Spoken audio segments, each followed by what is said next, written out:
टोंक जिला मुख्यालय से 60 किलोमीटर दूर स्थित पचेवर कस्बा ग्रामीण पर्यटन के लिए अलग पहचान बनाए हुए है।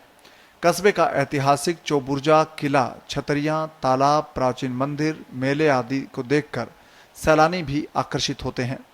कस्बे के चारों दिशा में 5 समाधि स्थल, नाड़ी वाले, दिलेगरी, झरमलिया, नागाजी और सबसे ऊंचे स्थान पर बने मस्त दरबार के कारण कस्बे का नाम पचेवर रखा गया था। बुजुर्गों ने बताया है कि 1000 पहले महाराजा केशर सिंह ने पचेवर गांव बसाया था। इस किले के 4 बुर्जों के कारण ही इसे चौबुर्जा किला कहा जाता है। इस दुर्ग की विशेषता है कि दुश्मनों के द्वारा चलाए गए तोप के गोले या तो इस दुर्ग के ऊपर से निकल जाते हैं या इस दुर्ग की दीवारों में धंस जाते हैं। चौबुर्जागढ़ ये होता है, 4 इसके बुर्ज होते हैं और ये पूरा एक उसमें बना हुआ होता है और ये बहुत ही खूबसूरत है। तालाब है हमारे इस गढ़ से कनेक्टिंग। पचेवर का इतिहास ये जयपुर स्टेट में आता है, खंगारोतों का ठिकाना है और मेरे एंसेस्टर्स ने इस पचेवर की बहुत लंबी इतिहास है, बहुत बड़े इतिहास हैं, बहुत नामी इतिहास हैं।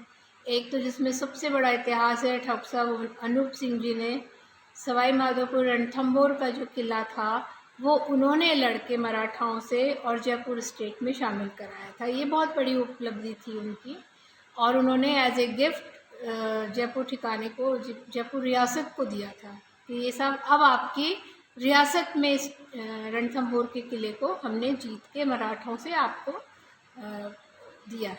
और चारों तरफ बुर्जों और बड़ी बड़ी दीवारों से बना हुआ है। इस पे कोई भी गोला या कोई भी किसी का भी किसी तरह की कोई अटैक असर नहीं होता था अंदर तक, क्योंकि बड़े बड़े इसमें टीबे बनाए गए थे मिट्टी के और बहुत बड़ी बड़ी दीवारें हैं, खाई है चारों तरफ, तो दुश्मन अंदर नहीं आते। इसमें एक हल्दिया की लड़ाई हुई थी, जयपुर स्टेट के थे हल्दिया, और पचेवर एक एम्यूनिशन सेंटर था जयपुर स्टेट का, जहाँ पे पूरे तोपें और तलवारें, बंदूकें, पूरे यहाँ पे लड़ाई के लिए जितनी भी एम्यूनिशन रखा जाता था वो यहाँ रखा जाता था। तो बड़ा ठिकाने में इसका नाम था।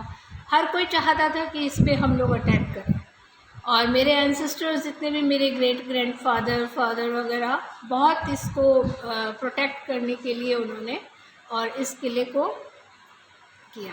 हम लोग जब बड़े हुए, मेरे फादर मेरे 13 साल की उम्र में ही उनका स्वर्गवास हो गया था।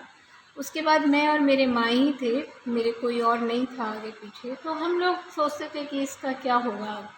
फिर जब मेरी शादी हुई तो हम लोगों ने प्लान किया कि चलो गढ़ में इसको खोलते हैं। ये खुला ही नहीं था 60 साल। फिर हम लोगों ने इसको खोल के इसकी सफाई शुरू की, एक एक कमरों को साफ़ किया, देखना शुरू किया। उसके बाद फिर हम लोगों को लगा, उस समय हेरिटेज होटल्स का चलन चालू हुआ। एक समय खंगारोत राजपूतों का शासन यहाँ पर था। ठाकुर अनूप सिंह खंगारोत एक कुशल योद्धा थे। उन्होंने बहुत से युद्ध लड़े, जिनमें मराठों से रणथंभौर के किले पर कब्जा कर फिर से जयपुर शासक को संभाला था। उनके साहस और महाराजा सवाई माधो सिंह के प्रति वफादारी की एवज में 1758 ईस्वी में पचेवर की मलकियत उनको सौंपी गई थी। दुर्ग में चक्की स्थित है और इस चक्की को चलाने के लिए शक्तिशाली भैंसे का प्रयोग किया जाता था। चक्की से करीब 2000 सैनिकों के लिए गेहूं पीसा जाता था। आज़ादी के बाद सरकार ने इस गढ़ को कस्टोडियन में ले लिया तो नंदेश्वरी देवी ने पति नाहर सिंह की मृत्यु के बाद अदालत में लंबी कानूनी लड़ाई लड़ी। आखिरकार 35 साल की लंबी कानूनी पेचीदगियों के बाद फैसला आया। नंदेश्वरी देवी ने सरकार से दोबारा गढ़ को हासिल किया और गढ़ के वैभव को 4 चांद लगाते प्राचीर भव्य द्वार, बालकनी, अपार्टमेंट बेहतरीन और प्राचीन भित्ति चित्र के साथ सजी हुई है। यहाँ हर साल हजारों की संख्या में सैलानी आते हैं।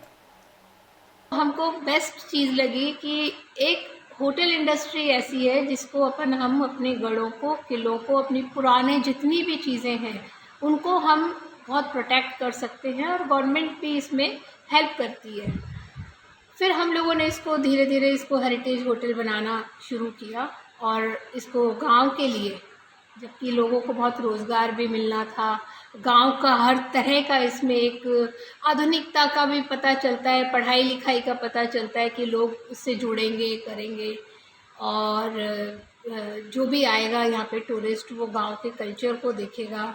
बेसिकली इस तरह के इतिहास और इन सब चीज़ों को अगर गांव में स्टार्ट करती है और गवर्नमेंट अगर इसमें बहुत मदद भी करती है, तो बहुत अच्छी चीज़ है लोगों को दिखाने के लिए, उनको समझाने के लिए कि गांव क्या है, हमारी जो रूट्स क्या हैं। हमको अपने रूट्स से शुरू होना पड़ता है कि भाई ये हमारी जड़ें हैं और इन जड़ों को हम कैसे फैला सकते हैं। अपनी जड़ों को नहीं छोड़ना चाहिए, मेरा तो यही मानना है। गनवर की पहाड़ी प्राकृतिक सौंदर्य के लिहाज से क्षेत्र में विशेष पहचान रखती है। खासकर बरसात के दिनों में तो पहाड़ का सौंदर्य देखते ही बनता है। पहाड़ी पर स्थित गणेश जी का मंदिर भी आकर्षण का केंद्र है। कस्बे में गणेश जी और तेजा जी के मेला प्रसिद्ध है। इस मेले में बिंदोरी का आयोजन गाजे बाजे के साथ किया जाता है। कस्बे में पंपा सागर नाम से ऐतिहासिक तालाब है। यहाँ का पंपा सागर तालाब अपनी विशेष पहचान रखता है, जो सैलानियों को आनंद का अनुभव करवाता है। तालाब किनारे स्थित ऐतिहासिक छतरियां सैलानियों का मन मोह लेती है। और इतिहास को हमेशा मजबूत रखता है। इतिहास को परिवार खुद जो जन्मते हैं वो नहीं, इतिहास को उनके इर्द गिर्द रहने वाले लोग भी इतिहास को कायम रखते हैं। गांव कायम रखता है, उसके आसपास के लोग कायम रखते हैं, तब वो इतिहास कायम रहते हैं। और मेरा तो यही मानना है कि इस तरह की प्रॉपर्टीज़ और इस तरह के गांव में जितने भी अपने ऐतिहासिक चीज़ें हैं, उनको हमको हमेशा सजा के रखना चाहिए, क्योंकि इसी से हम लोगों का नाम है, इसी से हम।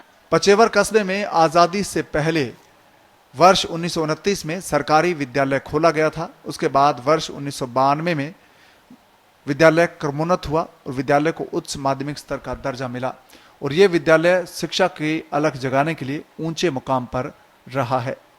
इस विद्यालय में पढ़कर राजेश कुमार साहू, प्रवीण कुमार लक्षकार ने आईएएस बनने तक का सफर पूरा किया। कई छात्र तकनीक, चिकित्सा, कानून, रक्षा, वाणिज्य, शिक्षा, अन्य क्षेत्रों में सेवाएं दे रहे हैं। वर्ष 1953 में बालिका प्राथमिक विद्यालय खोला गया और वो अब उच्च माध्यमिक विद्यालय के रूप में संचालित है।